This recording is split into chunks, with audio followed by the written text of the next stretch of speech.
എല്ലാവർക്കും സ്വാഗതം. ഈ റിവ്യൂ ഇഷ്ടപ്പെടുവാണെങ്കിൽ ഒന്ന് ലൈക്ക് ചെയ്തും സബ്സ്ക്രൈബ് ചെയ്തും ഹൈപ്പ് ചെയ്തും സപ്പോർട്ട് ചെയ്യണേ. അപ്പോൾ അലീന പറയുന്നുണ്ട്, എന്നെ സപ്പോർട്ട് ചെയ്യണ്ട, എന്നെ സ്നേഹിക്കേണ്ട, പക്ഷേ അച്ഛനെ സ്നേഹിക്കാമല്ലോ എന്ന്. അത് കേൾക്കുന്ന വൈജയന്തിക്ക് ദേഷ്യം വരും. അന്നേരം വൈജയന്തി ചോദിക്കുന്നുണ്ട്, നീ ആരെ ആടി അച്ഛ എന്ന് വിളിച്ചത് എന്ന്. അന്നേരം പറയുന്നുണ്ട്, മാഡത്തിൻ്റെ മക്കളുടെ അച്ഛനെ തന്നെയാണ് വിളിച്ചത് എന്ന് പറയുമ്പം, നിനക്ക് അതിനുള്ള ലൈസൻസ് ആരാ തന്നത് എന്ന് ചോദിക്കും. അതിനുള്ള ലൈസൻസ് എനിക്ക് തന്നത് അച്ഛൻ തന്നെയാണ് എന്ന് പറയുവാണ്. അന്നേരം വൈജയന്തി പറയുന്നുണ്ട്, എൻ്റെ മക്കളല്ല, അതേ ലൈസൻസ് കൊണ്ട് തന്നെയാണ് ഈ ഭൂമിയിലേക്ക് വന്നത്. പക്ഷേ നീ അങ്ങനെയല്ലല്ലോ ഈ ഭൂമിയിലേക്ക് വന്നത്. ഏതോ ഒരു സ്ത്രീ ഏതോ ഒരു അഴുക്ക് ചാലിൽ പ്രസവിച്ച് ഉപേക്ഷിച്ച് പോയതല്ലേ നിന്നെ.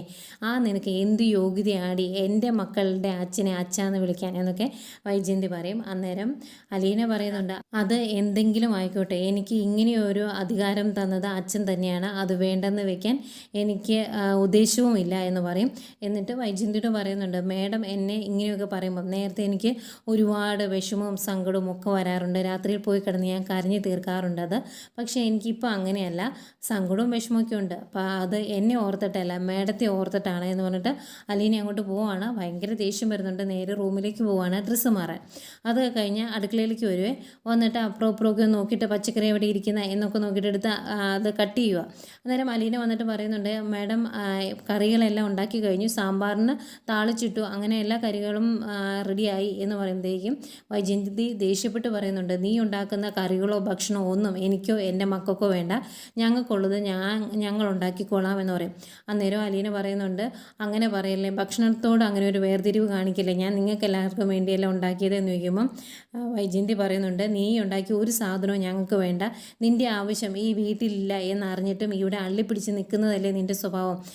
നീ കൈ കൊണ്ടുണ്ടാക്കുന്നതെല്ലാം വിഷമായിരിക്കും, നീ ഒരു വിഷജന്തുവാണ്, അതുകൊണ്ടാണ് ഉണ്ടാക്കുന്ന ഭക്ഷണവും വിഷമായി പോകുന്നത് എന്നൊക്കെ പറഞ്ഞ് കുറേ പറയും കേട്ടോ. അന്നേരം അത് കേട്ടുകൊണ്ടാണ് കൃഷ്ണമോൾ അങ്ങോട്ട് വരുന്നത്. അന്നേരം കൃഷ്ണമോൾ ചോദിക്കും, അമ്മയുടെ ഉദ്ദേശം എന്താണ് എന്ന്. അന്നേരം ഇത് തന്നെ വൈജയന്തി കൃഷ്ണമോളോടും പറയും, ഞാൻ ഉണ്ടാക്കുന്ന ഭക്ഷണം എൻ്റെ മക്കൾ കഴിച്ചാൽ മതി എന്ന് പറയുക. അന്നേരം കൃഷ്ണമോൾ ചോദിക്കും, അങ്ങനെയാണെങ്കിൽ അച്ഛൻ എന്താ കഴിക്കേണ്ടതെന്ന്. അന്നേരം പറയും, നിൻ്റെ അച്ഛന് ഞാൻ ഉണ്ടാക്കുന്നത് കഴിക്കാൻ ഇഷ്ടമല്ല എങ്കിൽ ദത്തുപുത്രി ഉണ്ടാക്കുന്നത് അങ്ങ് കഴിച്ചോട്ടെ, ഒരു കുഴപ്പമില്ല എന്ന് പറയുവാണ്. അന്നേരം കൃഷ്ണമോള് വൈജയന്തിയുടെ കയ്യെ കയറി പിടിക്കുന്നിട്ട്, അമ്മ ആവശ്യമില്ലാത്ത പ്രശ്നങ്ങൾ അമ്മയായിട്ട് ഉണ്ടാക്കരുത് എന്ന് പറയുമ്പം ദേഷ്യപ്പെട്ട് വൈജയന്തി പറയുന്നുണ്ട്, അതെ, ഈ കാര്യത്തിലൊന്നും നീ ഇടപെടേണ്ട, നീ പോയിരുന്ന് പഠിക്കാൻ നോക്കുക എന്ന്. അന്നേരം കൃഷ്ണമോള് പറയും, പിന്നെ പഠിക്കുക എന്നങ്ങ് പറഞ്ഞാൽ മതി, പഠിക്കാൻ വേണ്ടി പുസ്തകം എടുത്തു വെച്ചാൽ തലയിലേക്ക് എന്തെങ്കിലും കയറണ്ടേ, അതിന് മനസ്സമാധാനം ഉണ്ടോ ഈ വീട്ടിൽ എന്ന് ചോദിക്കും. അന്നേരം വൈജയന്തി ചോദിക്കുവാണ്, നിൻ്റെ മനസ്സമാധാനം കളയുന്നത് ഞാനാണോ എന്ന്. അന്നേരം പിന്നല്ലാണ്ട് അമ്മയല്ലാണ്ട് ആരെവിടെ പ്രശ്നങ്ങൾ ഉണ്ടാക്കുന്നത് എന്ന് ചോദിക്കും. അന്തേക്കും വൈജയന്തിക്ക് അങ്ങ് ദേഷ്യം വരും കേട്ടോ. അതുകൊണ്ട് തന്നെ അലീന പറയുന്നുണ്ട്, മേഡം എന്നോട് എന്തൊക്കെ പറഞ്ഞാലും കാണിച്ചാലും എനിക്ക് മേഡത്തോട് ഒരു തരിമ്പ് പോലും ദേഷ്യമോ വിദ്വേഷമോ ഒന്നും തോന്നിയിട്ടില്ല, ഇനി തോന്നുകയുമില്ല. മേഡം എന്നോട് ഇങ്ങനെയൊക്കെ ചെയ്യുമ്പോൾ ഞാൻ ആരാണ് എന്താണ് എന്ന് അറിയാതെയാണ് എന്ന് എനിക്കറിയാം, അതെല്ലാം മനസ്സിലാക്കുന്ന ഒരു ദിവസം മേഡത്തിന് വിഷമം തോന്നും എന്നൊക്കെ പറഞ്ഞിട്ട് അലീന അങ്ങോട്ട് പോവാം കേട്ടോ. അന്നേരം ഇത് കേട്ടുകൊണ്ട് നിൽക്കുന്ന കൃഷ്ണമോൾക്ക് കാര്യം മനസ്സിലാവുമല്ലോ. അതുകൊണ്ട് തന്നെ കൃഷ്ണമോൾ പറയുന്നുണ്ട്, അതുതന്നെ അമ്മ ആരോടൊക്കെയാണ് മത്സരിച്ച് ജയിക്കാൻ ശ്രമിക്കുന്നതെന്ന് അമ്മ അറിയുന്നില്ല എന്ന് പറഞ്ഞിട്ട് കൃഷ്ണമോളും അങ്ങോട്ട് പോകും. എന്താണ് എന്നൊന്നും വൈജയന്തിക്ക് മനസ്സിലാവുന്നില്ലല്ലോ. പക്ഷേ തകൃതിയായിട്ട് ഉച്ചയ്ക്ക് കുട്ടികൾക്ക് കൊടുക്കാനുള്ള ഭക്ഷണം ഉണ്ടാക്കുവാണ് വൈജയന്തി. അത് കഴിഞ്ഞ് ഭക്ഷണം എല്ലാം ഉണ്ടാക്കി ഡൈനിങ് ടേബിളിൽ കൊണ്ടുവയ്ക്കുന്നു. എന്തോ 2 കറി മാത്രമേ ഉണ്ടാക്കുന്നുള്ളൂ കേട്ടോ. അത് കഴിഞ്ഞ് കൃഷ്ണമോൾ വിളിച്ച് പറയുന്നുണ്ട്, കൃഷ്ണമോളെ ഭക്ഷണം റെഡിയായി, നീ പോയി ബബിതയും രോഹിത്തിനെയും വിളിച്ചുകൊണ്ട് വന്ന്. ശരി എന്ന് പറഞ്ഞ് കൃഷ്ണമോൾ പോയി അവരെ വിളിച്ചുകൊണ്ട് വരുവാണ്. അവരെല്ലാവരും വന്നിരിക്കുന്നു. ഇരുന്ന് കഴിയുമ്പം വൈജയന്തി കറിയൊക്കെ എടുത്തുകൊണ്ട് വയ്ക്കുവാണേ. വൈജയന്തി ആകപ്പാടെ 2 കറിയും ഉണ്ടാക്കിയിട്ടുള്ളൂ, ഒരു സാമ്പാറും ഒരു തോരനും. അതെടുത്തുകൊണ്ട് പോകാൻ വേണ്ടി തുടങ്ങുമ്പം അലീന പറയുന്നുണ്ട്, മേഡം ഞാൻ ഈ ഭക്ഷണമൊക്കെ ഉണ്ടാക്കിയത് എല്ലാവർക്കും കഴിക്കാൻ വേണ്ടിയില്ല, അതുകൊണ്ട് ഇത് കറി എടുക്ക്, എൻ്റെ ചോറ് എടുക്കണ്ട എന്നല്ലേ ഉള്ളൂ, കറി എടുക്കാമല്ലോ എന്നൊക്കെ പറയുമ്പം നിൻ്റെ കൈ കൊണ്ട് ഉണ്ടാക്കിയ ഒരു വിഷവും എനിക്കും എൻ്റെ മക്കൾക്കും വേണ്ട എന്നാണ് പറയുന്നത്. അന്നേരം അലീന പയ്യെ, ഞാൻ മേഡം ഉണ്ടാക്കി തോരൻ ശകലം എടുത്തോട്ടെ എന്ന് നിൻ്റെ കൈ ഞാൻ വെട്ടും എന്ന് പറഞ്ഞിട്ടാണ് വൈജയന്തി പുറത്തേക്ക് പോകുന്നത്. അലീനയ്ക്ക് ഭക്ഷണം കഴിക്കാൻ വേറെ ഇല്ലാഞ്ഞിട്ടല്ല, വൈജയന്തി ഉണ്ടാക്കിയത് കഴിക്കാനുള്ള കൊതി കൊണ്ടായിരിക്കും പറഞ്ഞത്. ഏതായാലും മക്കളെല്ലാം വന്നിരിക്കുന്നു, അവർക്ക് ഭക്ഷണം വിളമ്പി കൊടുക്കുന്നു. അന്നേരം വേറെ കറികളൊന്നും ഇല്ലേ എന്ന് ചോദിക്കുവാണ് രോഹിത്. അന്നേരം സാമ്പാറും തോരനും ഞാൻ ഉണ്ടാക്കിയുള്ളൂ, ഭക്ഷണം കഴിക്കാൻ അത് പോരെയെന്ന് ചോദിക്കുമ്പോൾ ആ മതി എന്ന് പറയും. കാരണം അവർക്കും അറിയാമല്ലോ ഇവിടെ ജയിക്കാൻ വേണ്ടിയുള്ള മത്സരം നടന്നുകൊണ്ടിരിക്കുകയാണെന്ന്. അവർ ആ ഭക്ഷണം വായി വെച്ച് നോക്കുന്നുണ്ട്, അവർക്കതങ്ങ് ഇഷ്ടപ്പെടുന്നൊന്നുമില്ല.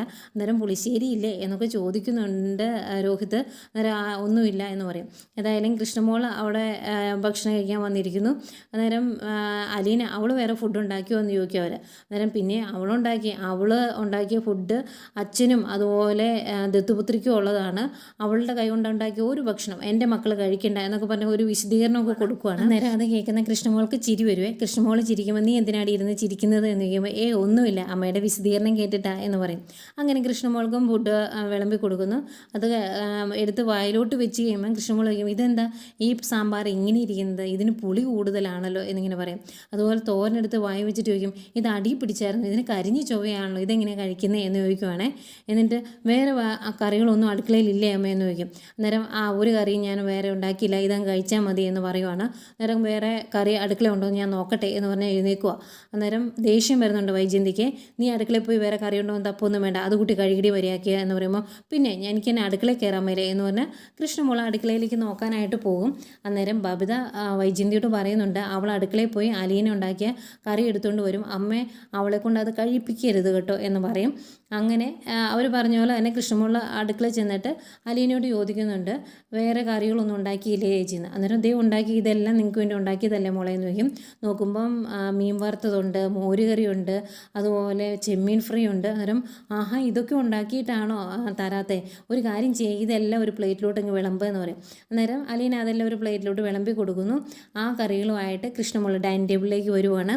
അത് അവിടെ കൊണ്ട് വെക്കുമ്പം മീൻ വറുത്തതൊക്കെ കാണുമ്പം ബബിതയ്ക്ക് ഒരിച്ചിരി കൊതിയൊക്കെ വരുന്നുണ്ട്. പക്ഷേ ഇവിടെ ജയിച്ച് നിൽക്കണമല്ലോ, അതുകൊണ്ടത് മൈൻഡ് ചെയ്യുന്നില്ല. അങ്ങനെ വൈജയന്തി ഉണ്ടാക്കിയ കറിയും അതുപോലെ ആ കറി ഒഴിച്ച ചോറും എല്ലാം മാറ്റി വെച്ചിട്ട് വേറെ ചോറ് വിളമ്പി അത് കഴിക്കാൻ തുടങ്ങുവാണ്. അന്നേരം രോഹിത് ദേഷ്യപ്പെട്ട് ചോദിക്കുന്നുണ്ട് നിനക്കൊക്കെ കഴിക്കാൻ വേണ്ടി അല്ലേടി അമ്മ കഷ്ടപ്പെട്ട് ഇത് ഉണ്ടാക്കി വെച്ചത്, നിനക്കിത് കഴിച്ചാൽ എന്നാ കുഴപ്പം എന്ന് ചോദിക്കും. അന്നേരം കൃഷ്ണമോൾ പറയുന്നുണ്ട് ഇത് നമുക്ക് കഴിക്കാൻ വേണ്ടി ഉണ്ടാക്കി വെച്ച ഫുഡാണ്, അത് ഞാൻ കഴിക്കുന്നത്, അതിനിപ്പോൾ എന്നാ കുഴപ്പമെന്ന് ചോദിക്കുമ്പം ആ ഫുഡ് അവളുണ്ടാക്കിയ ആ ഭക്ഷണം നീ കഴിക്കുകയല്ല, മര്യാദയ്ക്ക് അമ്മ ഉണ്ടാക്കിയ ഭക്ഷണം നീ കഴിച്ചാൽ മതി എന്ന് പറയുമ്പം അതെ ഇതെല്ലാം എൻ്റെ അച്ഛൻ ഉണ്ടാക്കുന്ന പൈസ കൊണ്ടുണ്ടാക്കിയ മേടിച്ചുകൊണ്ട് വന്ന സാധനങ്ങളാണ്, അതുകൊണ്ടുണ്ടാക്കിയ ഭക്ഷണം നമുക്കെല്ലാവർക്കും കഴിക്കാം, ഞാൻ കഴിക്കുമെന്ന് പറയും. അന്നേരം നീ അത് കഴിക്കുകയില്ല, കഴിച്ചിട്ടുണ്ടെങ്കിൽ ഞാൻ അതിൻ്റെ അകത്ത് തുപ്പും, നിനക്ക് ധൈര്യം ഉണ്ടെങ്കിൽ കഴിക്കടി എന്ന് പറയുവാണ് രോഹിത്. അന്നേക്കും കൃഷ്ണമോൾ അച്ഛാ എന്ന് പറഞ്ഞ് 2 പ്രാവശ്യം വിളിക്കും. എന്നിട്ട് അച്ഛൻ ഇങ്ങോട്ടൊന്ന് വരണേ എന്ന് പറയുമ്പോഴത്തേക്കും എല്ലാണോ അങ്ങ് ഒതുങ്ങുവാണ്. അന്നേരം ദേഷ്യം വന്നിട്ട് വൈജയന്തി ചോദിക്കുന്നുണ്ട് ഇങ്ങനെ ഒരു കരിങ്കാലി ഇവളെ എങ്ങനെയാണ് ഇങ്ങനെ തലതിരിഞ്ഞു പോയത് എന്ന് ചോദിക്കും. അന്നേരം കൃഷ്ണമോൾ പറയുന്നുണ്ട് എൻ്റെ അല്ല തലതിരിഞ്ഞു പോയത്, നിങ്ങളെല്ലാവരുടെയും തല തിരിഞ്ഞു പോയത് എൻ്റെ അല്ല എന്ന് പറയുക. അന്നേരം വൈജയന്തിക്ക് ദേഷ്യം വരുന്നുണ്ട്. വൈജയന്തി പറയുന്നുണ്ട് നീ ആവശ്യമില്ലാത്ത രീതിയിൽ സംസാരിക്കേണ്ട, മിണ്ടാതിരുന്നോ എന്ന് പറയുമ്പോൾ അമ്മയല്ലേ ഇവിടെ പ്രശ്നങ്ങൾ മൊത്തം ഉണ്ടാക്കുന്നത്, അല്ലാതെ ഇവിടെ എന്ത് പ്രശ്നം ഉണ്ടായിട്ടാ എന്ന് പറയുക. അധികം വൈജയന്തി ചാടി എഴുന്നേറ്റിട്ട് പറയുന്നുണ്ട് മര്യാദയ്ക്ക് സംസാരിച്ചോണം, അവൾ കൂടുതൽ എന്നെ പഠിപ്പിക്കാൻ വരുന്നത് നിൻ്റെ കാരണം ഞാൻ അടിച്ച് പൊളിക്കുമെന്ന് പറയും. ഇത്രയും കേൾക്കുന്ന ആകെ വിഷമമാകുന്നുണ്ട് കൃഷ്ണമോൾക്ക്. അന്നേരം അലീന അങ്ങോട്ട് വരുന്നുണ്ടായിരുന്നേ. അന്നേരം അലീനയ്ക്ക് ഇത് കാണുമ്പോൾ സങ്കടമാകുന്നുണ്ട്. ഏതായാലും ഭക്ഷണം എടുത്തുകൊണ്ട് നേരെ കൃഷ്ണമോൾ അടുക്കളയിലേക്ക് വരുന്നു. അടുക്കളയിൽ വന്നിങ്ങനെ വിഷമിച്ച് സങ്കടപ്പെട്ട് നിൽക്കുക. അന്നേരം അലീന അങ്ങോട്ട് വരും. എന്നിട്ട് എന്തിനാ മോള് വിഷമിക്കുന്നത്, മോള് വിഷമിക്കല്ലേ, ഭക്ഷണം കഴിക്കുക എന്ന് പറയും. അന്നേരം വേണ്ട എന്ന് പറയുവാണ്. അന്നേരം അലീന പോയി കൈ കഴുകിയിട്ട് വന്നിട്ട് ആ ഭക്ഷണം അതെടുത്തുകൊണ്ട് അടുക്കളയിൽ ഒരു ചെറിയ ടേബിൾ ഇട്ടിട്ടുണ്ട്, ആ ടേബിളിൻ്റെ അവിടെ കൊണ്ടുവച്ചിട്ട് ഇവിടെ ഇരിക്കുക എന്ന് പറഞ്ഞ് നിർബന്ധിച്ച് അവിടെ ഇരുത്തുവാണ്. കഴിക്കാൻ വേണ്ടി ഇരുന്നിട്ടും പിന്നെയും സങ്കടമാണ്. കൃഷ്ണമോൾ എഴുന്നേറ്റ് പോയി മാറി നിന്ന് കരയുക. അന്നേരം ചേച്ചിയുടെ അനിയത്തിക്കുട്ടിയല്ലേ, വിഷമിക്കല്ലേ, കരയല്ലേ എന്നൊക്കെ പറഞ്ഞ് കുറേ ആശ്വസിപ്പിക്കും. എന്നിട്ട് സങ്കടപ്പെട്ട് നിൽക്കുമ്പോൾ ആ ചോറ് കൈ കഴുകിയിട്ട് വന്നിട്ട് വാരി കൊടുക്കുവാണ്. അന്നേരവും സങ്കടം വന്നിട്ട് ഇങ്ങനെ വിങ്ങുവാണ്. അന്നേരം അലീന പറയുന്നുണ്ട് കരയരുത്, വിക്കി തലയിൽ കയറും, അതുകൊണ്ട് കരയാതെ കഴിച്ച് ചേച്ചിയുടെ അനിയത്തിക്കുട്ടിയല്ലേ, കരയല്ലേ എന്ന് പറഞ്ഞ് കുറേ ആശ്വസിപ്പിച്ച് പയ്യെ കൃഷ്ണമോളെ കൊണ്ട് ഫുഡൊക്കെ കഴിപ്പിക്കുക. ഇതിനിടയ്ക്ക് കൃഷ്ണമോൾക്ക് ഭയങ്കര സങ്കടം വരുന്നുണ്ട്. കൃഷ്ണമോളെ കെട്ടിപ്പിടിച്ച് ആശ്വസിപ്പിക്കുന്നൊക്കെ ഉണ്ട് അലീന. അതിനുശേഷം ഭക്ഷണം കഴിച്ചതിനൊക്കെ ശേഷം കൃഷ്ണമോളെ പിടിച്ചു വലിച്ചു കൊണ്ടുവരും. നീ ഇങ്ങോട്ട് വന്നേ എന്ന് പറഞ്ഞ് കൊണ്ടുവരുവാണ് ബബിത രോഹിത്തിൻ്റെ അടുത്തോട്ട്. അന്നേരം എന്തിനാണ് എന്നെ പിടിച്ച് വലിക്കുന്നത്, ഞാൻ വന്നോളാം എന്നൊക്കെ പറഞ്ഞ് കൃഷ്ണമോളും വരുന്നുണ്ട്. വന്നിട്ട് എന്തിനാണ് വിളിച്ചത് എന്ന് ചോദിക്കും. അന്നേരം രോഹിത്ത് പറയുന്നുണ്ട് അതെ ഇവിടെ നമുക്ക് വേണ്ടി അമ്മ കഷ്ടപ്പെട്ട് ഫുഡ് ഉണ്ടാക്കുന്നുണ്ട്, അത് മാത്രമേ നീ കഴിക്കാവുള്ളൂ, ഇനി മേലാൽ അലീന ഉണ്ടാക്കുന്ന ഫുഡ് നീ കഴിക്കരുത് എന്ന് പറയും. അന്നേരം കൃഷ്ണമോൾ പറയും ഞാൻ കഴിക്കും, ഈ വീട്ടിൽ എന്ത് ഭക്ഷണം ഉണ്ടാക്കിയാലും നമുക്ക് എല്ലാവർക്കും കഴിക്കാൻ വേണ്ടിയാണ്, അതുകൊണ്ട് ഞാനത് കഴിക്കുമെന്ന് പറയുമ്പം നീ അത് കഴിക്കുകയില്ല, ഞാൻ ഇവിടെ ഉള്ളപ്പം നീ അത് കഴിക്കുകയില്ല, എന്താ ചെയ്യേണ്ടേ എന്ന് എനിക്കറിയാമെന്ന് പറയും. അന്നേരം കൃഷ്ണമോള് പറയുന്നുണ്ട്, ഒരുപാട് കളിച്ചിട്ടുണ്ടെങ്കിൽ ഞാൻ അച്ഛനോട് പറയും, അന്നേരം അത് വലിയ പ്രശ്നമാകുമെന്ന് പറയും. അന്നേരം രോഹിത് ചോദിക്കുന്നുണ്ട്, നീ ഏത് സൈഡിലാണ് നിൽക്കുന്നത് എന്ന്. അന്നേരം കൃഷ്ണമോള് പറയും, എനിക്ക് സൈഡൊന്നുമില്ല, ഞാൻ ന്യായത്തിൻ്റെ ഭാഗത്താണ് നിൽക്കുന്നത്, അല്ലാതെ ആരുടെയും സൈഡ് പിടിക്കേണ്ട ആവശ്യം എനിക്കില്ല എന്ന് പറയുമ്പം രോഹിത് പറയുന്നുണ്ട്, അതെ നീ ഒരുപാട് നിഷ്പക്ഷത കാണിക്കുകയൊന്നും വേണ്ട, ഞങ്ങൾ അമ്മയുടെ ഭാഗത്താണ്, നീയും അമ്മയുടെ ഭാഗത്ത് നിന്നാൽ മതി, നമുക്കൊന്നിച്ച് നിൽക്കണമെന്ന് പറയുവാണ്. അന്നേരം കൃഷ്ണമോള് ചോദിക്കുന്നുണ്ട്, അമ്മ ചെയ്യുന്നതെല്ലാം ശരിയാണ് എന്ന് രോഹിതേട്ടന് തോന്നുന്നുണ്ടോ എന്ന്. അന്നേരം രോഹിത് പറയും, അതെ ആ തെറ്റും ശരിയൊന്നും നീ നോക്കണ്ട, അത് നോക്കാനുള്ള പ്രായം നിനക്കായിട്ടില്ല, അതുകൊണ്ട് ഞാൻ പറയുന്ന അങ്ങ് കേട്ടാൽ മതി എന്ന് പറയുമ്പം കൃഷ്ണമോള് പറയുന്നുണ്ട്, ആ പ്രായം ഏട്ടനായി കാണിയില്ല, പക്ഷേ എനിക്കായി, എനിക്ക് തെറ്റും ശരിയും കണ്ടാൽ മനസ്സിലാവും, അതുകൊണ്ട് ഞാൻ അത് നോക്കിയേ നിൽക്കുകയുള്ളൂ, അല്ലാതെ വെറുതെ കയറി ഞാൻ അമ്മയുടെ സൈഡ് പിടിക്കത്തില്ല എന്ന് പറയും. അന്തേക്കും അവർക്കങ്ങ് ദേഷ്യം വരുന്നുണ്ട്. ഇത്രയും പറഞ്ഞിട്ട് ഇനിയും എന്നോട് എന്തെങ്കിലും പറയാൻ വന്നിട്ടുണ്ടെങ്കിൽ ഞാൻ അച്ഛനോട് പറയുമെന്ന് പറഞ്ഞിട്ടാണ് കൃഷ്ണമോൾ അങ്ങ് പോകുന്നത്. അന്നേരം പോയി കഴിയുമ്പോൾ ബബിത പറയുന്നുണ്ട്, നമ്മൾ പറഞ്ഞാലൊന്നും അവൾ കേൾക്കുകയില്ലാന്ന്, അതായത് ഞാൻ അവളെ കാണിച്ചു കൊടുക്കാം എന്ന് പറയുന്നുണ്ട് രോഹിത്. അത് കഴിഞ്ഞ് അലീന ബാലേന്ദ്രൻ്റെ റൂമിലേക്ക് ചെല്ലുന്നതാണ് കാണിക്കുന്നത്. ബാലേന്ദ്രൻ്റെ അടുത്ത് ഞാൻ ഇതൊക്കെ പറയുമ്പോൾ ബാലേന്ദ്രൻ പറയുന്നുണ്ട്, അതൊന്നും കാര്യമാക്കണ്ട, കുറച്ച് ദിവസം വൈജയന്തിയുടെ ഫുഡ് കഴിച്ച് കഴിയുമ്പോൾ അവർ തന്നെ മടുത്ത് അത് നിർത്തിക്കോളൂ എന്ന് പറയുന്നുണ്ട്. എന്നിട്ട് അലീനയോട് പറയുന്നുണ്ട്, ഇപ്പം ഞാൻ വളരെ കൂളല്ലേ, അതെന്തുകൊണ്ടാണ് എന്ന് നിനക്കറിയാവോ എന്ന് ചോദിക്കുമ്പം ഞാൻ കൂടെ ഉള്ളത് കൊണ്ടല്ലേ എന്ന് അലീന ചോദിക്കും. അന്നേരം ബാലേന്ദ്രൻ പറയുവാണ്, അതുകൊണ്ടല്ല, നീ എൻ്റേതായതുകൊണ്ടാണ് എന്ന്. അത് കേൾക്കുന്ന അലീനയ്ക്ക് ഭയങ്കര സന്തോഷമാകുന്നുണ്ട്. ഇത്രയാണ് ഇന്നത്തെ എപ്പിസോഡായിട്ട് കാണിച്ചത്. പിന്നെ നാളത്തെ പ്രൊമോയാണ് കാണിക്കുന്നത്. അതിൽ ബാലേന്ദ്രൻ മനുവിനോട് പറയുവാണ്, ഇനി നിനക്ക് വേണേ അവളെ കെട്ടാം, ഇനി അവൾ നിൻ്റെ മുറപ്പെണ്ണാണെന്ന് പറയുമ്പോൾ അങ്കിള് പിന്നെയും ഞെട്ടിക്കുവാണല്ലോ എന്ന് ചോദിക്കുമ്പം, പിന്നല്ലാണ്ട് ഞാൻ എൻ്റെ മക്കൾക്ക് കൊടുക്കുന്ന എല്ലാ അവകാശവും സ്വാതന്ത്ര്യവും സമ്പത്തും ഞാൻ അവൾക്കും കൊടുക്കുമെന്ന് പറയുന്നുണ്ട്. പിന്നെ ഭക്ഷണം കഴിക്കാനുള്ള ഡൈനിങ് ടേബിളിലുള്ള വഴക്കാണ്. രോഹിത് കൃഷ്ണമോളുടെ പ്ലേറ്റ് എടുത്ത് എറിയും, അലീനയുടെ ഫുഡ് കഴിച്ചതുകൊണ്ട്. ബാലേന്ദ്രൻ വന്ന് രോഹിത്തിൻ്റെ കരണം തീർത്തോർണം കൊടുക്കുന്നുണ്ട്. ഇത് കണ്ട് വൈജയന്തി ചാടി എഴുന്നേൽക്കുന്നു, ആകെ പ്രശ്നമാകുന്നു.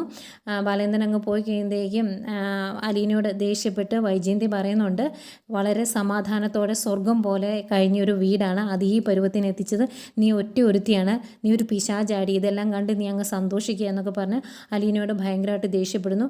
അതെല്ലാം കണ്ട് അലീന സങ്കടപ്പെട്ട് നിൽക്കുന്നതും കാണിക്കുന്നുണ്ട്. ഇതൊക്കെയായിരുന്നു ഇന്നത്തെ എപ്പിസോഡ്.